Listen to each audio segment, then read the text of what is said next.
The debate on universities in the UK has focused on the rise in tuition fees and the impact on student numbers.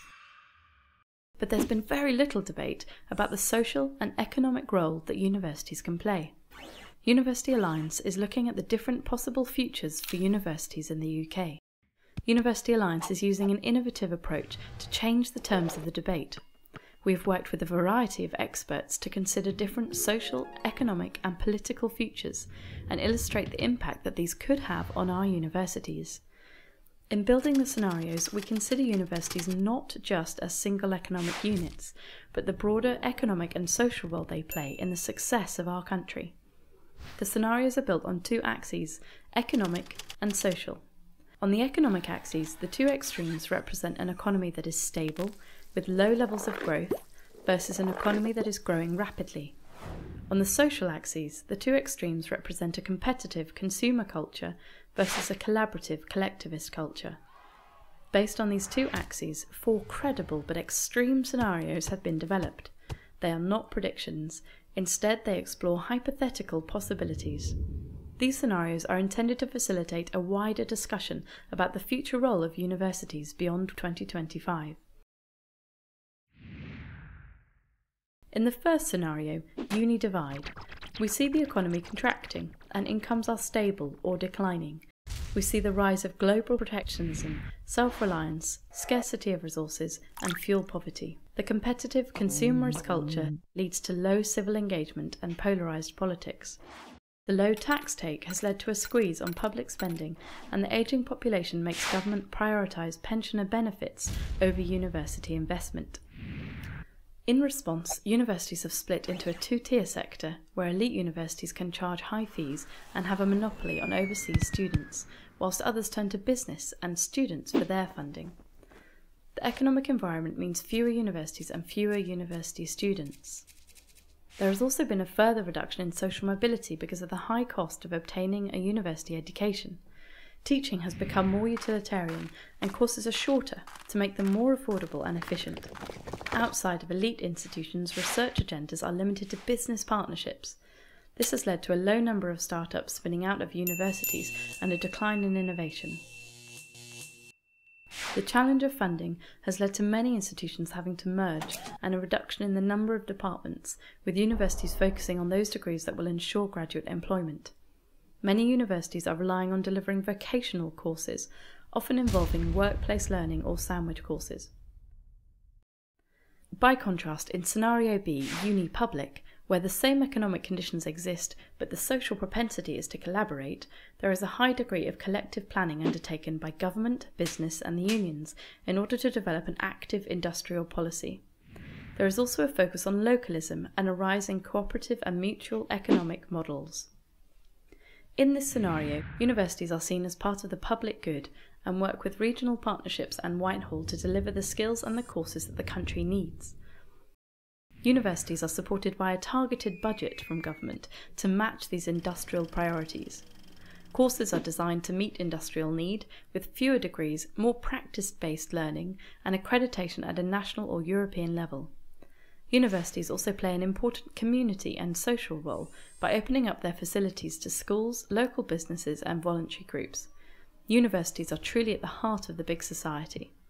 In this scenario, the number of university students decreases as the number of places are prescribed by the government's industrial policy.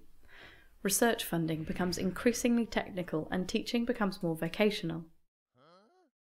While universities support local business development, there is very little new spin-out or start-up activity. However, there is a high degree of collaboration between business in both course design and recruiting graduates. For universities, the nationally planned policy can only support one of each type of institution per locality. Therefore, a number of universities have to close.